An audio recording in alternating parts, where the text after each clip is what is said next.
Indonesia adalah berkah tiada duanya dari Allah Subhanahu wa Ta'ala untuk umat dan dunia. Itulah alasan Pak Malik mengapa ia memilih Indonesia sebagai negeri tempat dirinya mengabdi. Begitu banyak keberkahan negeri ini yang harus kita sadari. Keberadaan para ulama, habaib, santri, pesantren dan tempat-tempat ibadah serta karakter masyarakat yang humanis adalah identitas dari tanah ini. Sebelum menginjakan kaki di bumi pertiwi, Pak Malik sempat berniat untuk menetap di Australia. Namun atas alasan-alasan itu, ia memutuskan untuk mengabdi di Indonesia. Saya merantau tahun 87 April ke Indonesia. Sebetulnya rencana saya bukan untuk di Indonesia, maunya ke Australia. Tapi setelah saya keliling Indonesia dari Medan sampai Kupang, berbolak-balik, akhirnya alhamdulillah saya pilih tinggal di Indonesia. Karena Allah tuh sayang dengan negeri ini, dengan bangsa ini. Paling banyak masjid dan pesantren di dunia di satu negara kalau ada itu Indonesia. Dan paling banyak masjid yang makmur, yang sering ada keluar suara azan, ngaji dan orang sholat, i'tikaf dan tahajud. Paling banyak orang Indonesia juga yang naik haji, alhamdulillah, setiap tahun dari suatu negara. Angka masjidnya aja kayaknya sudah jutaan. Dan mudah-mudahan negeri ini diselamatkan oleh Allah. Dan manusia ini yang bikin saya betah, manusia, orang-orang Indonesia yang rasa perikamanusiaannya, rasa persaudaraan. Jadi saya tuh satu hari pun tidak pernah merasa di negeri orang. Mulai dari pertama masuk keliling kemana, enggak pernah. Selalu ada yang penolong, enggak ada yang bikin saya susah. Hal itu yang bikin saya yang pilih negeri atau bangsa yang turunan saya akan tinggal di sini dan masa depannya aman. Dan di antara saudara-saudaranya mereka, itu Indonesia. Dan Indonesia itu memang surga dunia dan tidak ada dua-duanya. Ia mengisahkan bagaimana perjalanan awalnya sebagai seorang pengrajin permadani rajut di Indonesia dan mengapa ia memilih usaha itu. Terdapat peran guru-guru spiritual selama proses dirinya menjalankan karir tersebut. Begitu banyak guru spiritual yang ia miliki dari berbagai negara termasuk di Indonesia yang salah satunya adalah Kiai Haji Abdurrahman Wahid atau yang lebih dikenal Gus Dur. Ya ini sejarah ya, mesti kita fair. Kalau saya bilang bahwa saya orang pertama yang mulai usaha bisnis itu tidak akan fair. Sebelum saya yang pionirnya boleh bilang, mudah-mudahan beliau dan anak-anaknya beliau juga dikasih panjang umur. Beliau sekarang umur 94 dan ada di Pakistan, namanya Chaudhry Abdul Hamid. Itu orang pertama Pakistan yang mulai usaha permadani rajutan tangan di Indonesia. Dan pertama mereka ada showroomnya di Jalan Surabaya. Nah, saya pelajari saya usaha apa, dia lirik-lirik. Ada sedikit saya pengalaman untuk pengobatan tradisional Pakistan, mulai itu. Ya hidup awalnya dari situ. Terus akhirnya saya lirik usaha yang tidak bersaing dengan orang-orang pribumi, itu adalah usaha permadani yang rajutan tangan. Nah, di situ saya terjun dan dapat inspirasi juga dari Chaudhry Abdul Hamid dan anak-anaknya Chaudhry Tahir, Abdul Syukur, dan Abdul Rauf. Dan waktu saya mulai, itu adalah doanya guru saya Maulana Mahmud Ahmad Cima, guru rohani saya, orang tua saya, dan sangat sayang beliau. Mendoakan saya juga sering ke tempat beliau, dan beliau juga alhamdulillah sering ke toko dan doa bersama, sholat di sana, zikir. Tahun 2000, beliau waktu saya mulai usaha, beliau kasih saya baju bekasnya sama pecinya sebagai berkah tabarruk. Dan alhamdulillah tahun 2000 waktu imam kita dari Jemaat Ahmadiyah dari London datang, saya dapat kesempatan untuk sediakan permadani perbanani untuk tempat tinggalnya beliau. Waktu beliau pulang, saya dapat tabarruk baju bekasnya beliau juga. Dan itu hanya satu-satu orang karpet di Indonesia yang dapat.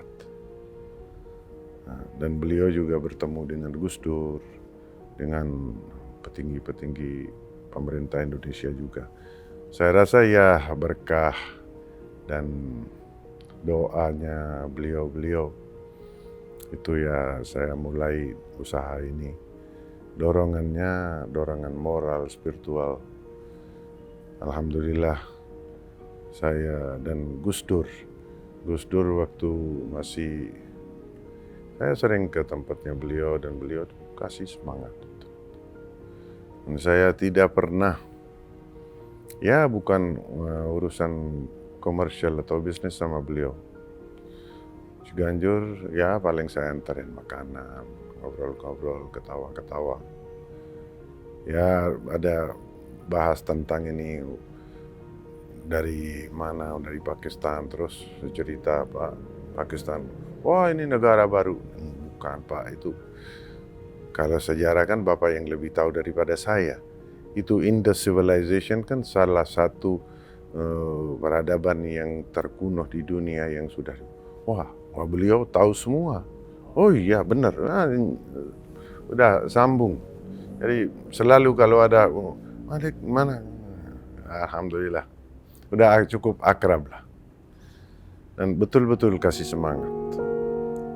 Alasan mengapa dalam dunia usaha, dirinya berkiblat kepada tokoh agama.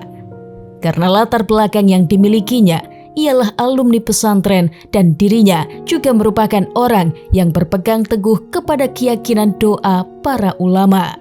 Ya, saya orang lama dan orang tradisional ya, bukan selebriti.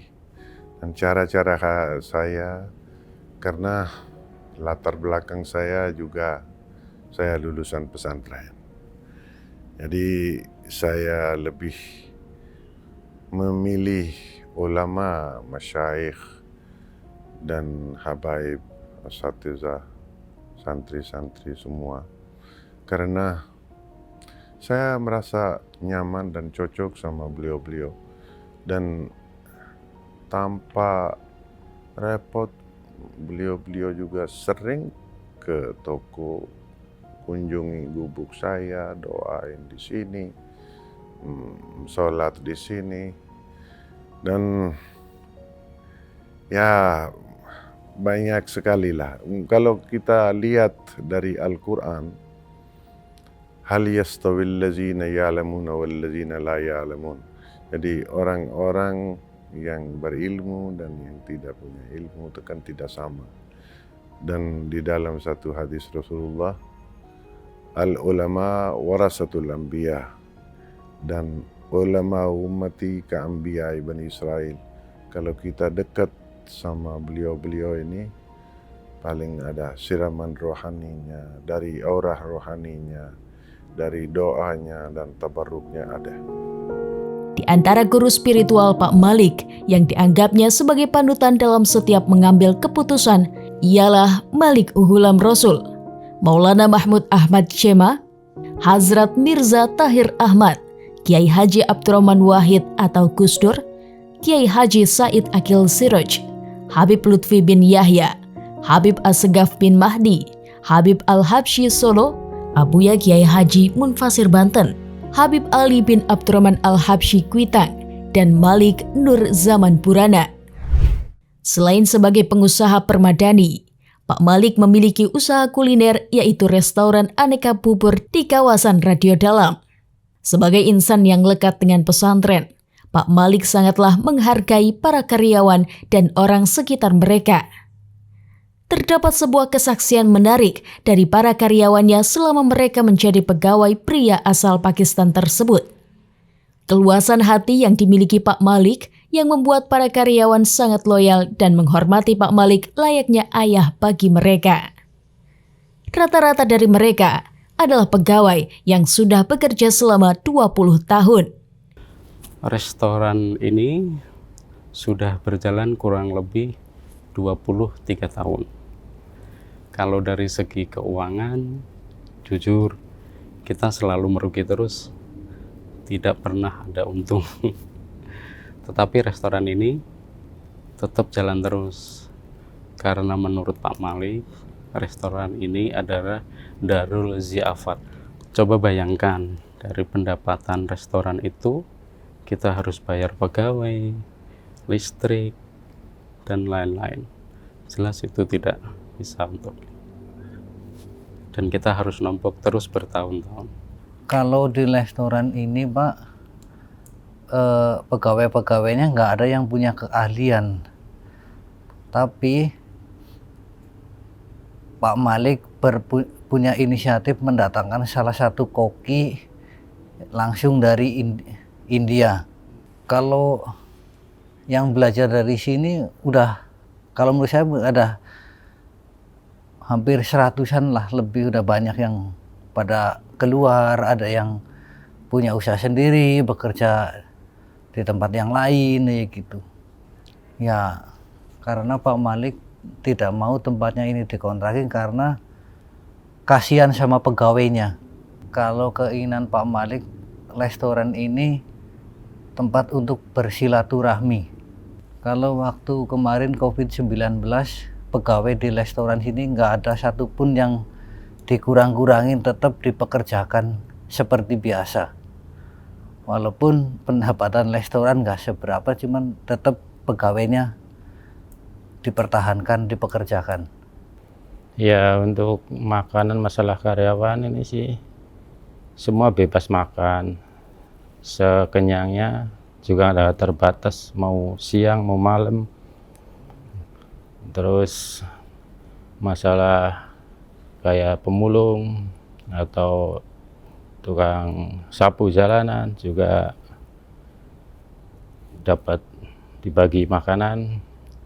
Terus kayak tangga sebelah, belakang, depan, mau samping, sering dianterin makanan, bagi-bagi makanan. Itulah istimewanya restoran Aneka Bubur. Restoran ini buat tempat silaturahmi para orang-orang kayak kiai atau ustadz-ustadz gitu. Jadi memang banyak ruginya. Dan di sini di Aneka Bubur ada spesial herbal terapi dari Pakistan. Isinya kita pakai air rebusan dan rempah-rempah semua. Jadi udaranya dihirup untuk kesehatan, untuk segala macam. Itu ada di sini kita. Kalau ada yang mau coba silahkan datang, nanti kita siapin. Kita kasih tahu tata caranya, baru bisa merasakan dan Anda bisa bilang, oh ternyata seperti ini toh herbal terapi di sini. Beda dari tempat lain, pasti itu beda. Pak Cima, tapi panjangnya saya nggak tahu, cuman situ ya bilang ustadz ya lebih dari ustadz. Terus kalau bilang di kiai juga dia juga iya juga, karena dia kan imam di masjid juga saya kan sering ngobrol juga sama dia, sering kesana kemari, hampir tiap minggu saya juga suruh jemput. Kalau misalnya dia jam berapa aja, kalau misalnya masa jemput mau Pak Malik, mau doa bersama atau mau berjamaah bersama di sini juga ini Pak Malik juga nggak cuman ngundang kayak Pak Jima, itu sebangsa kayak dulu Pak Jainuddin itu juga pernah ke tokonya Pak Malik yang dulu-dulu kan, itu kayak banyak lah ustadz-ustadz Indonesia juga dulu sering kumpul doa bersama sama Pak Malik, ya makan ya ngobrol di tempatnya Pak Malik gitu aja ya, berjamaah bersama gitu. Nanti kalau itu sih saya nggak bisa kehitung siapa namanya, karena saya kan cuman jemput saja, jadi nggak berani Pak namanya siapa gitu, nggak, cuman dikasih tahu jemput namanya ini gitu. Paling ntar kalau pulang dia nggak kendaraan juga saya, Mas tolong ini antar Ustadz ini gitu aja. Jadi saya nggak bisa menyebutkan siapa namanya, tapi banyak lah ulama-ulama yang Pak Malik ini bisa doa bersama, terus suruh makan bersama gitu. Jadi ulama-ulama itu saya nggak bisa sebutin satu-satu, masalahnya kan juga udah lama saya, jadi dari pertama sampai ini iya udah banyak yang almarhum juga ya. Bahkan untuk beberapa karyawan yang sudah wafat dan tidak lagi bekerja kepadanya, Pak Malik masih mencukupi seluruh kebutuhan hidup keluarga mereka hingga kepada istri dan anaknya. Saya kerja di sini itu dari nol, Pak. Saya kerja masuk sini belum bisa, istilahnya belum bisa kerja. Terus ikut Pak Malik, beliau ngajarin saya untuk jualan karpet, ya untuk membantu usahanya Pak Malik lah gitu. Jadi ya selama perjalanan di sini saya merasa sangat terbantu. Dari belum bisa bekerja sampai ya bisa bekerja lah, diantaranya bisa bawa mobil, bisa jual karpet. Terus untuk perhatian Pak Malik ke karyawan, ke kita khususnya ya, itu dari kan waktu itu saya kesini udah termasuk ini ya rumah tangga. Jadi kelahiran anak saya, terus sekolah anak saya, sampai anak saya kuliah itu pun dibantu sama Pak Malik lah, bisa dibilang dicukupi Pak Malik. Dari segi tempat tinggal kita juga, dari segi makan, tempat tinggal, terus kendaraan itu pun dijamin sama beliau. Terus pihak orang tua kita pun diperhatiin sama Pak Malik, kehidupannya lah, kalau ada keperluan, ada sakit, pokoknya semua itu Pak Malik perhatian terhadap karyawannya sampai sekarang. Ya Pak Malik itu bukan nganggap kita karyawan ya, jadi nganggap kita itu anaknya. Jadi sewaktu-waktu istilahnya ada kepentingan atau keperluan atau musibah, dia seperti orang tua sendiri, selain orang tua kita sendiri, dia sebagai orang tua angkat kita.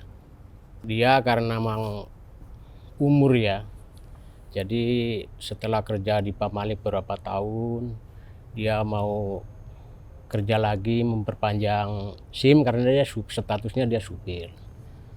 Karena faktor umur ya, mungkin nggak memungkinkan, dari segi matanya kan udah nggak ini lagi.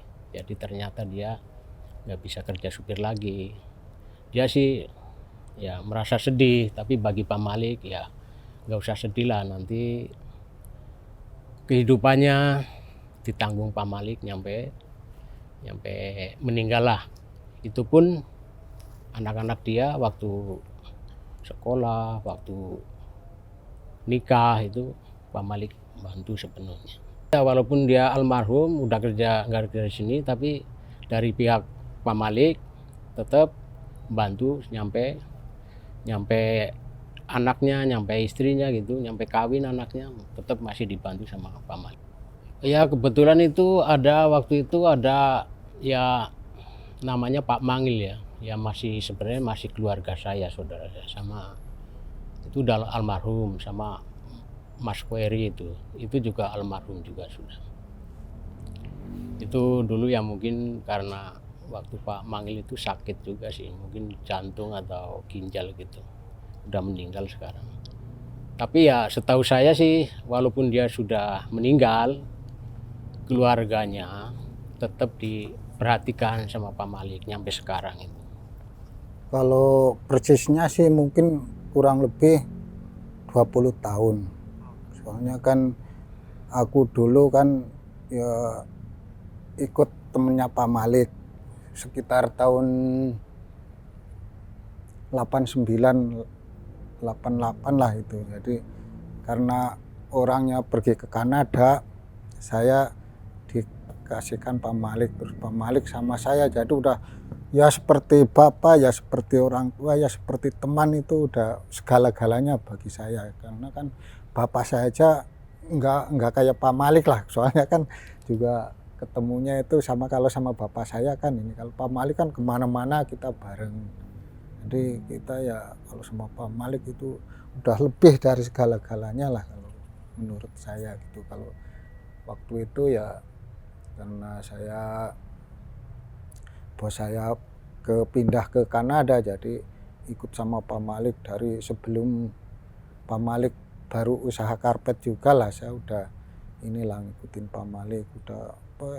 Saya sebelum nikah juga saya masih, waktu itu umurnya juga masih 16-17an lah kira-kira gitu. Jadi kalau masalah ini kerja saya kurang inilah, nggak tahu di antara 20 ya lebih ya sedikit, kurang ya sedikit. Kalau waktu hari raya itu kalau pas mudik kan bareng-bareng, jadi dipinjemin mobil sampai berapa tahun itu, sampai dibeliin bis segala. Dulu pernah saya dibeliin bis khusus untuk karyawan ini sama Pak Malik orangnya itu. Jadi waktu itu terus ini kan semenjak bisnya itu kecelakaan, dia kan trauma, jadi dia udah nggak boleh bareng-bareng pakai bis umum lah, itu maksudnya bareng-bareng itu dipinjemin. Cuman waktu itu, tapi kan kalau masalah mobil itu kalau untuk pribadi itu semua itu dicukupin, entah sebulan, entah kadang-kadang sampai itu kalau misalnya ada hajatan kawinan apa itu dijamin dari Pak Malik juga mobil, sampai sekarang juga. Kalau kadang-kadang karyawan udah pada usaha sendiri, ada yang jadi supir, ada yang usaha sendiri, itu aja kalau masih pinjem mobil masih dipinjemin juga sama Pak Malik. Jadi Pak Malik itu ya orangnya itu nggak perhitungan lah, kalau walaupun karyawannya udah keluar, udah ini, jadi udah tetap masih dianggap keluarga aja, nggak ada perbedaan segi oh ini karyawan, ini itu enggak. Kalau Pak Malik orangnya benar-benar saya salut lah sama Pak Malik, sama bapak saya juga. Jadi ya udah saya anggap bapak saya sendiri udah. Sepanjang menjadi seorang pengrajin permadani, banyak kisah yang telah dilalui. Salah satunya, ia pernah berkesempatan melayani hampir seluruh Presiden Republik Indonesia dari masa ke masa. Mulai dari Pak Harto hingga Pak Jokowi. Ya, cerita singkatnya waktu saya datang kan Pak Soeharto almarhum jadi presiden kan. Nah, beliau ya jauh sebelum saya kan sudah presiden. Tetapi saya 87 ke sini, dari tahun 87 sampai 98 masa Pak Harto adalah masa kejayaannya pemerintahan Pak Soeharto almarhum, dan kemajuan dan peningkatan ekonomi rekod di zamannya beliau itu di dalam 10 tahun itu. Dan alhamdulillah keluarganya beliau semua rata-rata ya kasih saya support, semangat, dan membantu. Dan khususan Mbak Tutut sama Ibu LC Sigit segala tuh sering datang ke toko-toko saya, ya sederhana. Tapi beliau-beliau ini kasih semangat. Dan waktu almarhum Pak Soeharto, pernikahan anaknya Mbak Tutut di rumah Pak Edi Kuara di Pejaten. Beliau nonton acara itu tuh di satu ruangan yang karpetnya saya yang dipakai, dan karena di acara itu alhamdulillah semua karpet dari saya, dan khusus yang Pak Harto itu alhamdulillah saya masih simpan. Nah, setelah Pak Harto, ini Pak Habibie, Ibu Enon sama Ibu Ida Tanri Abeng sering ke toko, dan beliau juga suka beli karpet, dan di rumahnya Pak Habibie, Burhanuddin Habibie, Yusuf Habibie, Patra Kuningan itu juga karpet dari saya.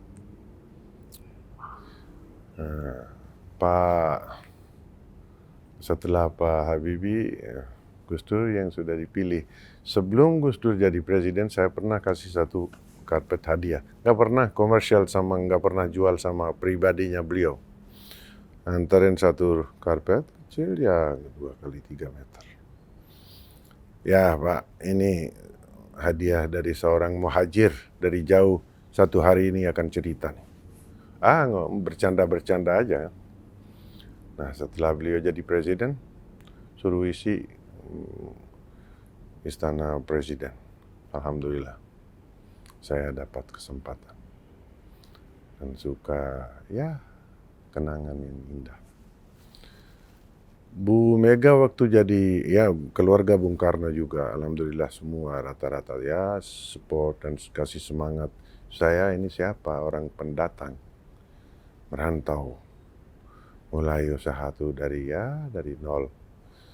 Tapi sportnya orang Indonesia, Masya Allah, termasuk keluarga Bung Karno, ya Bu Rahma, Ibu Mega sendiri juga pernah makan di warung saya di Fatmawati itu, biar ya tempatnya warung, tapi beliau makan di mobil Bital kalau tidak salah waktu itu. Nah, dan alhamdulillah Pak, guru segala, Ibu Rahma, Sukma, semua suka Kuntur, ya mampir ke tempat ini. Setelah Ibu waktu jadi Vice President di Ponorogo, kita antarin karpet kemarin, kalian mungkin dengar juga ya dari itu. Di Ponorogo tuh ada Pak Taufik, ada istrinya Pak almarhum Tovan, anaknya Bung Karno. Depan Pak Taufik sama Ibu Levana. Buka-buka karpet, kelar, Ibu pilih. Mudah-mudahan Ibu karpet ini akan antarin Ibu ke Istana Presiden sebagai flying carpet. Wah. Setelah jadi presiden, beliau ingat. Di semua istana, Malik ganti aja. Istana Merdeka, Istana Bogor, Istana Negara, Batu Tulis sama Bali juga Tambak Siring. Pak SBY sebelum jadi presiden tidak pernah beli sama saya. Tapi setelah jadi presiden, alhamdulillah, waktu KTT Asia Afrika sudah saya dikasih kesempatan, tapi itu di dalam waktu yang singkat. Saya lagi di Kuningan sewaktu itu sama duta besar. Ada datangan musyaraf kan untuk peserta KTT Asia Afrika.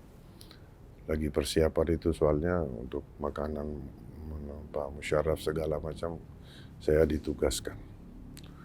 Malam-malam sekitar jam 8 ditelepon sama istana. Wah, nggak ada orang lain yang ini bisa sanggup. Tapi Pak SBY besok mau terima tamu KTT Asia Afrika. Malam ini bisa nggak, Rik? Oh ya, insya Allah, saya bilang. Mudah-mudahan. Malam itu kita udah kerjakan. Dan alhamdulillah sampai sholat subuh sudah selesai. Ada stafnya presiden banyak, dan bagian pengadaan kalau tidak salah Haji Yudi. Alhamdulillah sampai subuh selesai.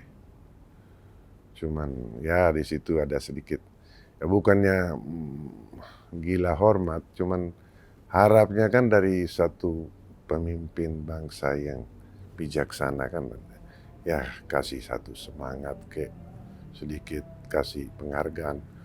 Malah ya dari proyek itu kan besok karena Pak SBY dapat banyak sekali pujian dari kepala negara, sampai beliau perintahkan beli semua, jangan balikin. Tapi di dalam proses pembelian, karena saya tidak rekanan istana, pakai bendera orang lain.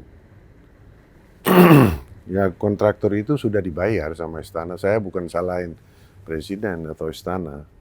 Cuman saya kalau ribut sama itu atau disuruh lapor ke polisi kan saya tidak mau. Ya belum sampai sekarang juga belum dilunasin ada, padahal Pak Buyung segala macam sudah marah-marah ke sana, udah ngomong sama istana dan mereka bilang nggak mau diganti. Udah dikumpulin, sudah bikin pernyataan bahwa nanti tanggal sekian dibayar. Tapi sampai sekarang juga belum ada. Ya udahlah, insya Allah nanti satu saat ada hamba Allah yang nolongin kita. Itu ikhlas, nggak ada masalah. Soal Pak Jokowi, sebelum jadi presiden, baru jadi gubernur DKI, saya kirimin satu bingkisan karpet buatan Pakistan, gambar kuda, diantarin ke kantor gubernur di Menteng itu sama anak saya tulisin surat, dan di situ ada ucapan selamat dan kata-kata bahwa satu hari insya Allah kuda-kuda ini antarkan Bapak ke istana presiden. Ya alhamdulillah, Allah dengar dan sudah terjadi. Hal tersebut tidak hanya dirasakan oleh Pak Malik seorang, melainkan juga dikonfirmasi dan dirasakan oleh para pegawainya. Dari seluruh presiden yang dilayani, Gus Durlah sosok yang paling istimewa di mata Pak Malik. Begitulah kesaksian dari para pegawainya. Setahu saya sih banyak ya, di antara presiden-presiden itu juga dari Presiden Gus Dur, Megawati, SBY, sampai ya Tuh keluarga. sampai Jokowi pun sebenarnya masih ngambil di sini. Waktu itu saya ingat, waktu itu yang ya seperti kisah ya, kayak SBY itu. Waktu itu ada acara Nikahan. KTT ya, KTT. Waktu itu pihak Pak Malik itu, waktu itu Pak Malik kalau nggak salah ditelepon sama pihak istana, itu mungkin sekitar habis isya ya. Jadi istilahnya bukan ditantang ya, apa ya, Pak Malik ya istilahnya ditantang, boleh begitulah. Jadi Pak Malik ditelepon, bisa nggak kira-kira malam ini Pak Malik bisa menyediakan karpet atau memfasilitasi karpet untuk istana. Soalnya dari pihak perusahaan lain karpet itu nggak ada yang sanggup karena waktunya itu. Dari pihak Pak Malik yaitu bilang ya insya Allah mudah-mudahan bisa. Dan ternyata memang kita kerjakan ya, berapa kita bawa karpet, berapa truk ke sana. Ya alhamdulillah waktu nyampe subuh itu selesai. Dan esoknya setelah acara itu, dari Pak SBY waktu itu presidennya, itu banyak istilahnya banyak disanjung atau banyak dipuja lah sama banyak kepala negara. Karena ya itu mungkin karpetnya bagus atau setting ruangannya bagus lah. Makanya waktu itu Pak Malik sebenarnya statusnya sih bukan suruh beli. Waktu itu Pak Malik minjemin. berhubung Pak SBY itu banyak di telepon disanjung sama banyak pemimpin negara, akhirnya karpet itu kata Pak SBY jangan dikembalikan, itu beli aja semua. Tapi itu ya kurang beruntung Pak Malik lah, bisa dibilang begini, kurang beruntung karena waktu itu karpet itu dari pihak istana itu udah dibayar.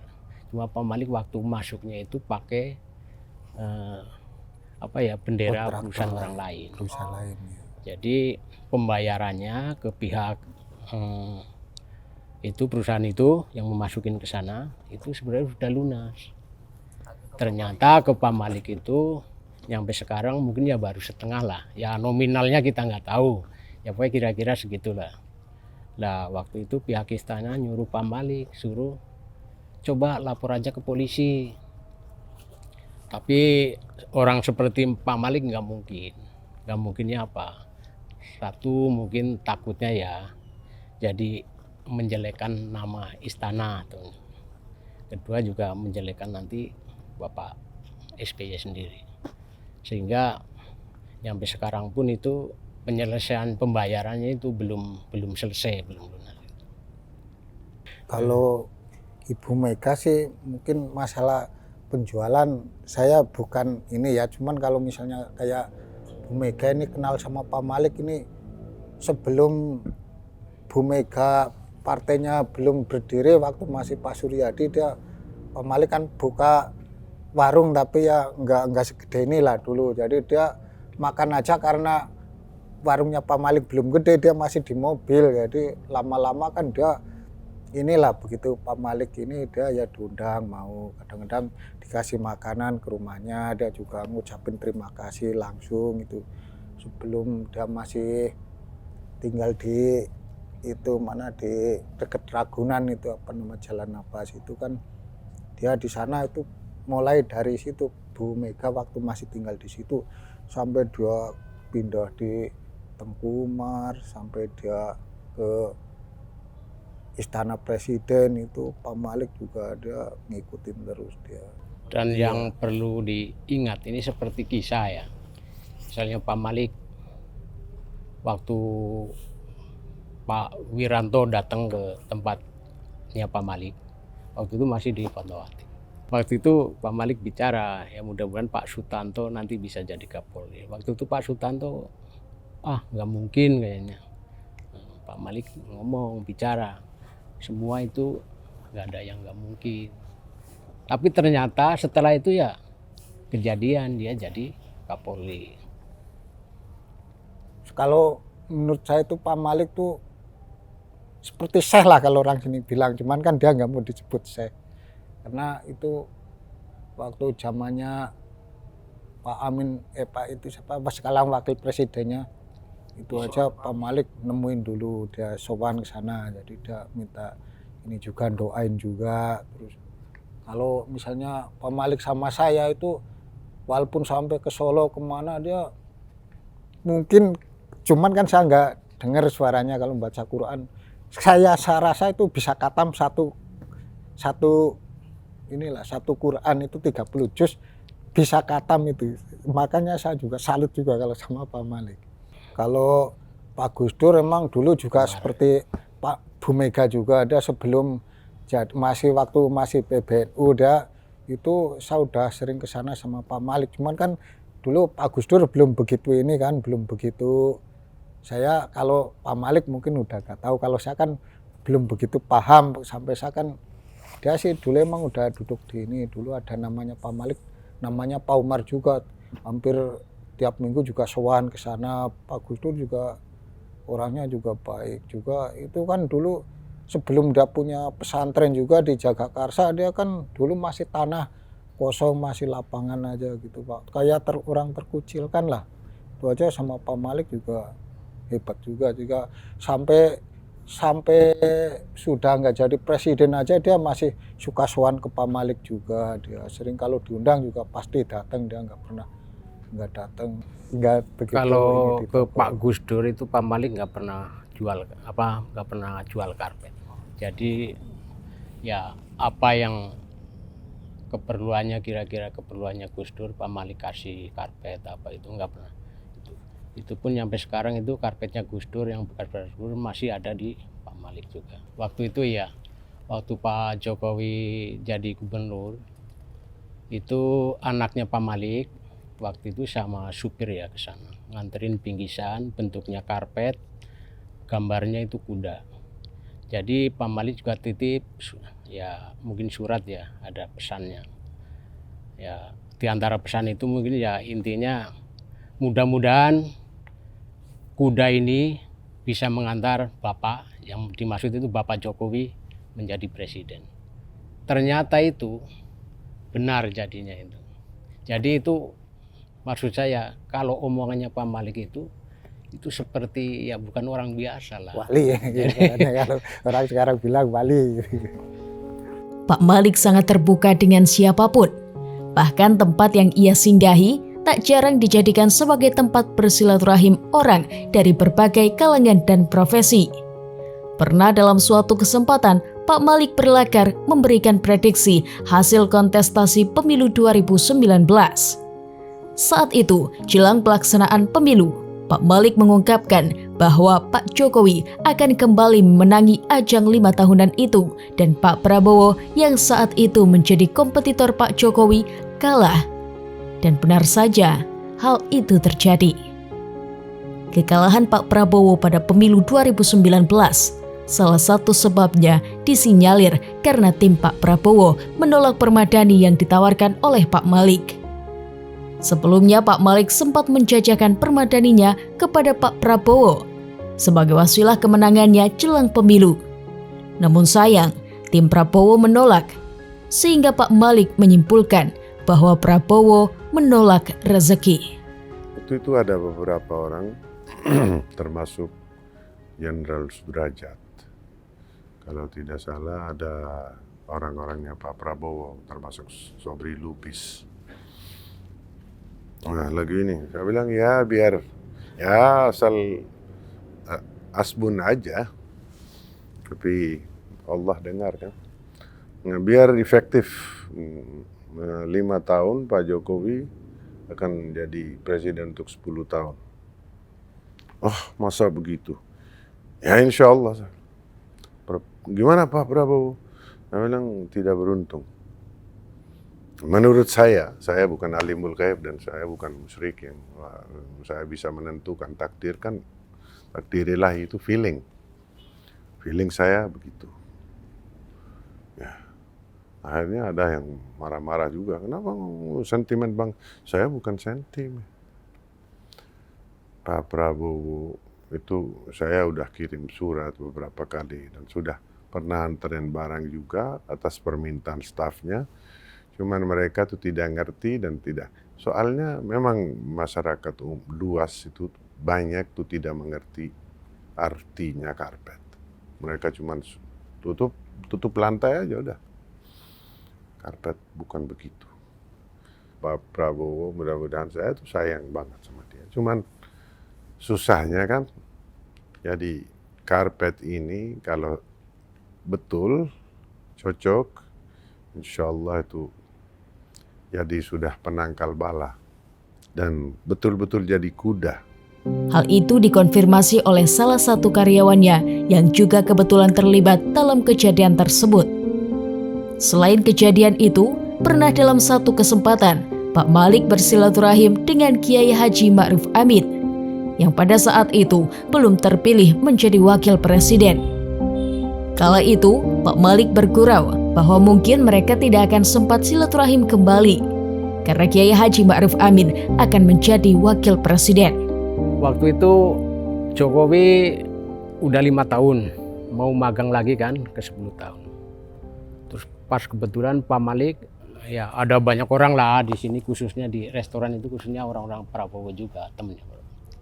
Pak Malik pernah ngucap, walaupun Jokowi itu jadi presiden 10 tahun, tapi itu sebenarnya itu maksimalnya itu cara kerjanya 5 tahun.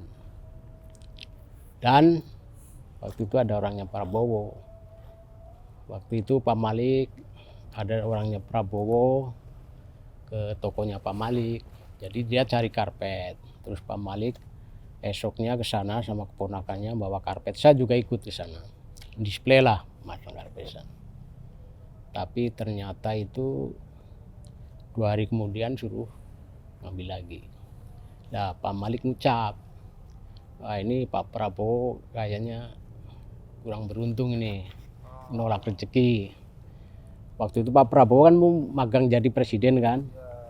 Nah, maksud Pak Malik kan karpet itu walaupun harganya mahal, kalau untuk Pak Prabowo kan ya selain murah bisa aja dikasih nggak apa-apa. Tapi ternyata itu ajudannya Pak Prabowo. Waktu itu saya lihat itu ya mungkin orang-orang bule lah kayak. Waktu itu ya mungkin dengan masukan apa istilahnya akhirnya karpet kita suruh ngambil. Oh, disuruh diambil lagi. Iya. Jadi dengan ucapan Pak Malik itu Prabowo menolak rezeki, berarti ya itulah kejadiannya Pak Prabowo magang lagi nggak jadi lagi. Itu ya suatu ucapan tapi ya ada ininya, ada istilahnya buktinya gitu. Waktu itu kan Pak Ma'ruf Amin juga udah pernah ke sini juga. Pak Malik juga sering sowan ke sana ya. Karena dia ulama dari NU juga kan. Waktu itu Pak Malik sowan ke sana.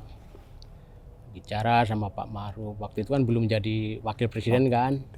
Bicara dia Pak Malik sama beliau. Ya mungkin besok-besok kalau Pak Ma'ruf Amin jadi wakil presiden kan kita udah nggak bisa ketemu lagi, susah ketemunya karena udah sibuk. Memang kenyataannya begitu, semenjak jadi wakil presiden sampai sekarang belum bisa ketemu. Selama menjadi pengusaha permadani rajut, ia tercatat sebagai produsen permadani handmade bagi istana negara dengan berbagai motif dan ukuran.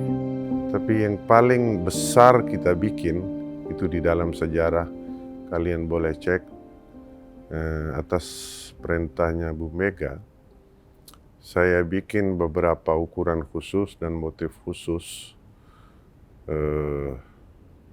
untuk istana negara.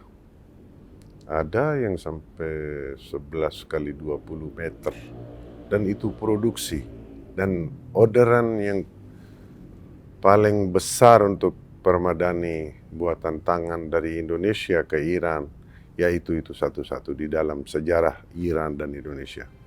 Sebagai orang yang berasal dari negeri seberang, Pak Malik serta keluarga berkomitmen untuk menjadi bagian dalam pengembangan ekonomi masyarakat melalui jalur berdagang. Bahkan dirinya berpesan kepada seluruh anak-anaknya agar tidak masuk ke kancah politik Indonesia dan tidak menjadi bagian dari pegawai pemerintah. Alasan mendasar dari pesan itu sangatlah sederhana, yaitu dalam rangka menjaga hak-hak anak bangsa Indonesia. Dan saya sudah nasihatkan dan pesan kepada turunan saya juga, tidak boleh ikut politik dan tidak boleh jadi pegawai. Bukan sombong, bukan takabur, dan bukan pamrih, wah kita sosok, nauzubillah, bukan. Maksud saya, kalau kearifan lokal kan orang pribumi yang lebih tahu, kita ini pendatang, bukan medan kita. Dan kalau jadi pegawai atau pegawai negeri, biarpun kita jadi warga negara Indonesia, tapi masih adalah itu haknya orang-orang pribumi. Ngapain kita yang rebut itu?